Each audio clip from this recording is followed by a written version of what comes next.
আপনাদের বলি, তথ্য দিয়ে বলবো, এই বসিরহাটে আইএসএফ জিতছে আপনাদের ভোটে, প্রথম কথা। এবার তৃণমূলীরা ভয় পেয়ে কিছু সিপিএম এর লোককে ভাড়া করেছে তৃণমূলের বন্ধুরা। আমি অন ক্যামেরা বলছি, এই বসিরহাট লোকসভাতে কিছু সিপিএম এর লোককে ভাড়া করে তাদেরকে দিয়ে ওই সিপিএম এর বন্ধুরা বিজেপির যতটা না বিরোধিতা করছে, তৃণমূলের যতটা না বিরোধিতা করছে, তার থেকে বেশি বিরোধিতা কার করছে? আইএসএফ এর করছে। কারণ আইএসএফ এখান থেকে বার হচ্ছে। সময় শুধু আপনাদের বলবো, আপনারা যদি দায়িত্ব নিয়ে আজকের পরে বাড়ি গিয়ে অন্তত 10টা করে মানুষকে বোঝাতে পারেন, এই ভোটটা যত বেশি মার্জিন হতে পারে তত বেশি তৃণমূল, বিজেপি, সিপিএম এখানে মুখ থুবড়ে পড়বে। এখানে আমরা ভোটে জিতছি, কিন্তু আমাদের লক্ষ্য এখন কি? মার্জিনটা বাড়ানো। কত ভোটে আমরা জিতবো তার এখন হিসাব চলছে। কারণ সন্দেশখালী দেখিয়ে দিয়েছে, ইটেন্ডা দেখিয়ে দিয়েছে, হাবিসপুর দেখিয়ে দিয়েছে, আর এখানে কাটিয়াট ফুটবল মাঠও দেখিয়ে দিচ্ছে এরা জয় নিশ্চিত। বিভিন্ন রাজনৈতিক দল তো প্রোগ্রাম করলো বসিরহাটে, আমি বড়াই করছি না, তারা বিরিয়ানির প্যাকেট টাকা দিয়ে অনেকজনকে নিয়ে এসে ভিড় করিয়েছে, আর আমরা কারোর জন্য 50 পয়সা দিইনি।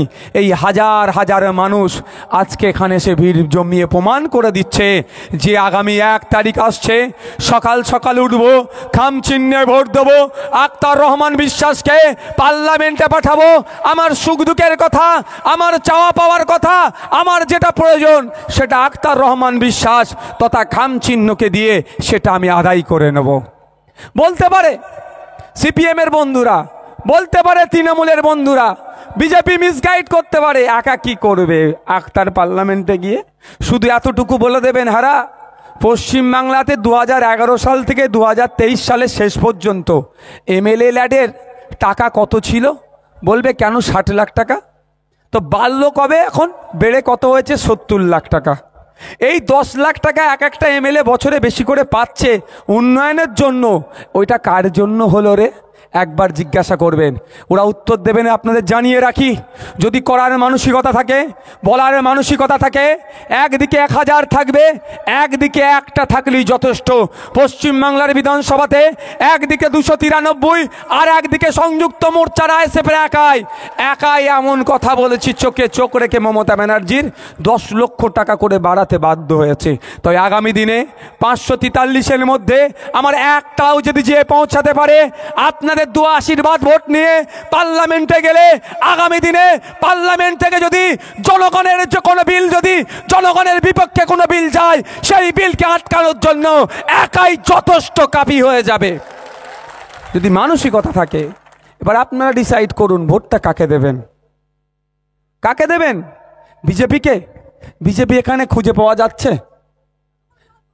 বিজেপি এখানে খুঁজে পাওয়া যাচ্ছে?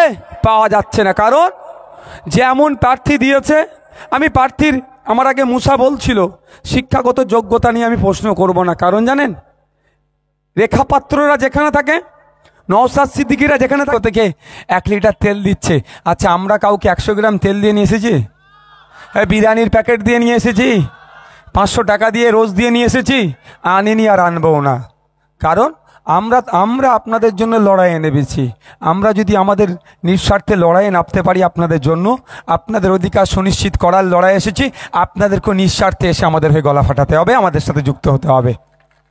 বন্ধুগণ, একটা এমপি 1 বছরে 5 কোটি টাকা উন্নয়নের জন্য পায়। 5 বছরে তাহলে কত টাকা পাবে? গলাটা একটু টেনে নিচ্ছে ভাই আমার, হ্যাঁ দেখো তো, 5 বছরে তাহলে কত পাবে? 25 কোটি টাকা।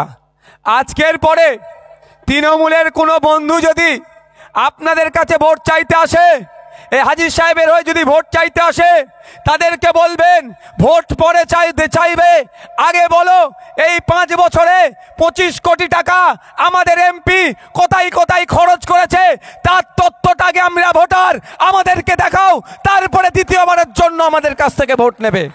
পারবেন তো? আপনার রাইট আছে, আপনার অধিকার আছে আপনার চাওয়ার। তাই বলবো, আপনারা চাইবেন যে আপনারা এমপি 5 বছরে 25 কোটি টাকা কোথায় কোথায় খরচ করেছে সে তথ্য দেন। আমি আপনাদের বলে যাচ্ছি, এই পবিত্র ভূমিতে দাঁড়িয়ে বলে যাচ্ছি, চ্যালেঞ্জ করছি তৃণমূলের কাছে, চ্যালেঞ্জ করছি হাজী সাহেবদের কাছে। গুন্ডা মোস্তান নিয়ে আপনারা হয়তো ভোট করাতে পারেন, কিন্তু মানুষের ভোটে আপনারা জিততে পারবেন না। কারণ আপনারা যেভাবে চাকরি চুরি, বাচ্চাদের মিড ডে মিল চুরি, শিক্ষা চুরি থেকে শুরু করে বিভিন্ন অনৈতিক কাজে জড়িয়ে পড়েছেন, মানুষ আপনাদের ভোট দেবে না। আর সাথে সাথে বিগত 5 বছরে আপনাদের এমপি কি কি কাজ করেছেন সেটাও হাজী সাহেবরা দেখাতে পারবে না। কারণ কাজ করলে তো দেখাবে ভাই, কাজ করলে তো দেখাবে, সেই অর্থে কাজই করেনি। তাই চ্যালেঞ্জ করছি হাজী সাহেবকে, বলে যাচ্ছে এখান থেকে, হাজী সাহেবদের দলের মাধ্যমে মমতা ব্যানার্জি, অভিষেক ব্যানার্জির কাছে বার্তা দিতে চাইছি, নতুন করে ভোট চাইতে আসার আগে বসিরহাটে, বাদুড়িয়াতে, কাটিয়াহাটে, ওইদিকে মিনাখাতে নতুন করে ভোট চাইতে যাওয়ার আগে বিগত 5 বছরে আপনার এমপি পার্লামেন্টে গিয়ে এই বাদুড়িয়ার মানুষের জন্য, কাটিয়াটের মানুষের জন্য, মিনাখার মানুষের জন্য, সন্দেশখালীর মানুষের জন্য, হিঙ্গলগঞ্জের মানুষের জন্য কটা কথা বলেছে, তার তথ্যটাকে নিয়ে আসতে হবে, তারপরে নতুন করে ভোট চাইবেন। আমি দায়িত্ব নিয়ে বলছি, আনতে পারবে না, কথাই বলেনি। আপনারা পাঠিয়েছিলেন আপনাদের দুর্দশার কথা, যেখানে দেশের আইন তৈরি হচ্ছে সেই আইনের তৈরি হওয়ার জায়গাতে বলার জন্য, সেই আইনসভাতে বলার জন্য আপনারা পাঠিয়েছিলেন, কিন্তু দুঃখের বিষয় সে কাজ এরা করেনি। এরা কি করেছে? বিজেপিকে বকলমে সহযোগিতা করেছে। যে দলের পক্ষ থেকে বিজেপিকে বকলমে সহযোগিতা করেছে সেই দলকে কি আর নতুন করে ভোট দেবেন ভাই? একটু জোরে বলুন। তাকে দিয়ে আর কোনো প্রশ্ন আসছে না। থাকে রেখাপাত্র মহাশয়া, রেখাপাত্র মহাশয়া ভোটে দাঁড়িয়েছেন, গণতান্ত্রিক অধিকার আছে, যে কেউ যে কোনো রাজনৈতিক দলে দাঁড়াতে পারে। তবে রেখাপাত্র মহাশয়রা পশ্চিম বাংলার প্রধান বিরোধী দল। আমি রেখাপাত্র মহাশয়কে বলবো, আরে পশ্চিম বাংলার বিধানসভার মধ্যে বারবার বিভিন্ন বিষয় আলোচনা সমালোচনা হয়, কিন্তু আপনার দলের লিডার অফ অপোজিশন, আপনার দলের যিনি নেতা শুভেন্দু অধিকারী মহাশয় বারবার বলছেন বিধানসভার বাইরে যে তৃণমূলের টাইট করে দেবো, তৃণমূলকে জব্দ করে দেবো। এই টাইট করে দেবো জব্দ করতে করতেই বিধানসভার মধ্যে গিয়ে ঠান্ডা ঘরে মমতা ব্যানার্জির সাথে বসে চা খেয়ে নিল। কোন শর্তে সেটাও কিন্তু বলতে হবে, তারপরে রেখাপাত্র মহাশয়া ভোটটা চাইবেন। তলে তলে এরা মিলেমিশে আছে আর এখানে বিভাজনের রাজনীতি করছে। রেখাপাত্র মহাশয়দেরকে বলবো, এই পশ্চিম বাংলার কৃষকরা, এই কাটিহাটের কৃষকরা, এই বাদুড়িয়ার কৃষকরা ভোট দিয়ে দেশের সরকার গঠন করলো, দেশের কৃষকরা ভোট দিয়ে সরকার গঠন করলো। কিন্তু দুঃখের বিষয়, রেখাপাত্র মহাশয়কে বলে দিচ্ছি, কৃষকদের কাছে ভোট চাইতে যাবেন না। কারণ পশ্চিম বাংলার কৃষি প্রধান রাজ্য, ভারতবর্ষ কৃষি প্রধান দেশ। কিন্তু আমরা কি দেখলাম? এই আপনাদের সরকার এমন বিল পাস করিয়েছে, সেই ব্রিটিশ পিরিয়ডের মতো বিল, যেই বিলে নীলকর সাহেবরা যেভাবে নীল চাষিদেরকে শোষণ করার চেষ্টা করেছিল, সেই একইভাবে শোষণ করার জন্য যে বিল নিয়ে এসেছে, সেই বিলের পরিবর্তে যখন কৃষক বন্ধুরা দিল্লি সহ সারা দেশে আন্দোলন করেছিল, প্রায় 850 কৃষক শহীদ হয়েছিল। আজ কৃষকের ভোট নিয়ে আপনি পার্লামেন্টে যেতে চাইছেন, এটা হতে পারে না। তাই পশ্চিম বাংলার কৃষকেরা, এই বসিরহাটের কৃষকেরা প্রতিজ্ঞাবদ্ধ করুন, দায়িত্ব নিন, কাঁধে তুলে নিন। এই রেখাপাত্রদের সরকার কৃষকদের বিরুদ্ধে বিল পাস করিয়েছে, তাই রেখাপাত্রকেও একটা ভোট কৃষকরা দেবে না। প্রতিজ্ঞাবদ্ধ হতে হবে। আমরা ভেবেছিলাম দেশের সরকার কৃষকের পক্ষে ভোট করাবে, আমরা ভেবেছিলাম কৃষকদের মাসিক আয় বাড়বে কি করে তার জন্য ভোট করাবে। কিন্তু দেখলাম কি, মাসিক আয় বাড়া তো দূরের কথা, কৃষকদেরকে শোষণ করবে, কর্পোরেটদের হাতে এগ্রিকালচার সেক্টরটাকে তুলে দেওয়ার জন্য, এই চাষবাসকে তাদের হাতে তুলে দেওয়ার জন্য, তাদের কন্ট্রোলে যাতে চলে যায়, তার জন্য সুচতুরভাবে বিল পাস করালো। সেই বিল যে সরকার পাস করিয়েছে, যে পার্টির পক্ষ থেকে সরকার গঠন হয়েছিল, সেই পার্টিকে একটাও ভোট নয়। আর আমরা ভুলে যাচ্ছি না, কৃষক বন্ধুরা যখন দেখলো তাদের স্বার্থে আঘাত দিয়ে, কৃষকদের স্বার্থে আঘাত দিয়ে বিল পাস করিয়েছে। একে উইথড্র করাতে হবে, এটাকে তুলে নিতে বাধ্য করাতে হবে, প্রত্যাহার করাতে বাধ্য করাতে হবে। সারা দেশে আন্দোলন সংগঠিত করেছিল, পশ্চিম বাংলাতেও আন্দোলন হয়েছিল। কিন্তু দুঃখের বিষয়, কৃষক বন্ধুরা যখন ভারত বন্ধের ডাক দিয়েছিল, পশ্চিম বাংলার কৃষকদের স্বার্থের কথা ভেবে, বসিরহাটের কৃষকদের স্বার্থের কথা ভেবে, দেশের কৃষকদের স্বার্থের কথা ভেবে আমরাও কিন্তু ইন্ডিয়ান সেকুলার ফ্রন্ট কৃষকদের ডাকা ভারত বন্ধকে সংহতি জানিয়ে আমরাও ভারত বন্ধকে সফল করতে বিজেপির বিরুদ্ধে লড়াইয়ে আমরাও রাস্তায় নেমেছিলাম। ওই সময় এই হাজী সাহেবদের দলের গুন্ডা মস্তানদেরকে দিয়ে কৃষকদের উপরে হামলা চালিয়েছিল, সাধারণ মানুষদের উপরে হামলা চালিয়েছিল, যারা কৃষকদের হয়ে আন্দোলন করছিল তাদের উপরে হামলা চালিয়েছিল, সাথে সাথে আইএসএফ এর কর্মীদের উপর আক্রমণ চালিয়েছিল। তাই বন্ধুগণ, সময় এসেছে সেই সমস্ত কৃষকদেরকেও প্রতিজ্ঞাবদ্ধ হতে হবে।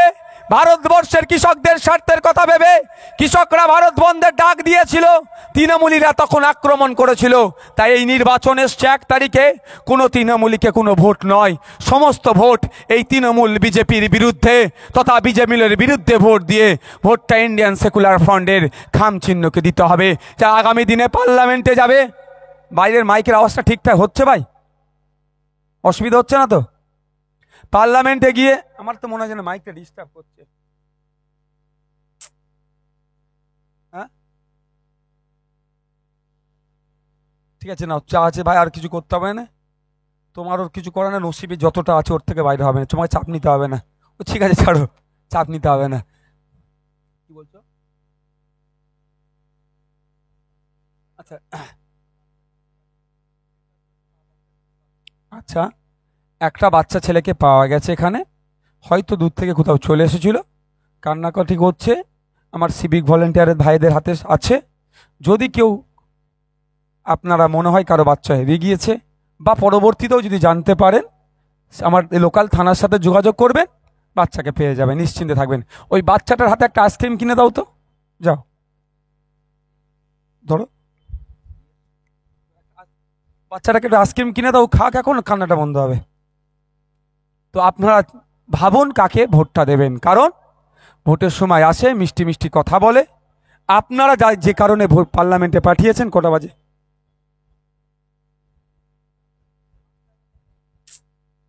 সব শেষ হয়ে গেল, দুটো প্রোগ্রাম। আপনারা ভাবুন কাকে ভোটটা দেবেন, কারণ এটা পঞ্চায়েত নির্বাচন নয়। পঞ্চায়েতের যে দাঁড়িয়েছে তার সাথে আমার একটু পারিবারিক মন টানাটানি আছে, ওকে ভোট দেবো নি অন্যজনকে ভোট দেবো, এটা নয়। এই ভোটটা কাকে দেবেন? আগামী দিনে আপনি দেশে থাকবেন কি থাকবেন না, যে আইন বর্বর বিজেপি তৈরি করছে, অ্যামেন্ডমেন্ট করছে, তার বিরোধী করার জন্য একা হলেও পার্লামেন্টের মধ্যে গিয়ে যে বলিষ্ঠ কণ্ঠে কথা বলতে পারে তাকে পাঠাতে হবে, অন্য কাউকে পাঠিয়ে লাভ হবে না। এমন লোককে পার্লামেন্টে পাঠান। আপনি কৃষক, আপনার মাসিক গড় আয় যাতে পারে তার জন্য গিয়ে বলতে পারে, আপনি ড্রাইভার, আপনার বিপক্ষে বিজেপি যে বিল নিয়ে এসেছে সেই বিল যাতে প্রত্যাহার করে, এই 2024-এ পার্লামেন্টে গিয়ে তার প্রত্যাহারের পক্ষে এবং যাতে বিলটা তুলে নেয় তার হয়ে কথা বলে সেই লোককে পাঠান। আর না হলে কি হবে?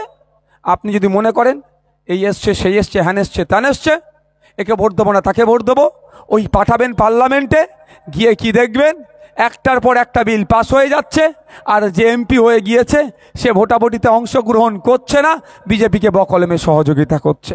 কে আসবে সরকার বলা মুশকিল, কিন্তু যেই শাসক ছিল বিগত দিনে তাকে সহযোগিতা করেছে।